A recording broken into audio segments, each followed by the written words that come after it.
Bueno, pues hemos hecho el unboxing y qué casualidad. Venid aquí. Mirad. Ahí están las cabritas.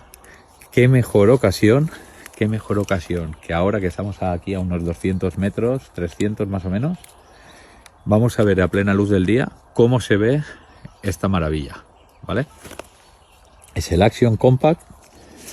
Aquí lo tenéis. XG35. Se ha presentado esta semanita en el IWA. Primera novedad del 2025. Estar atentos, ¿vale? Vamos a darle.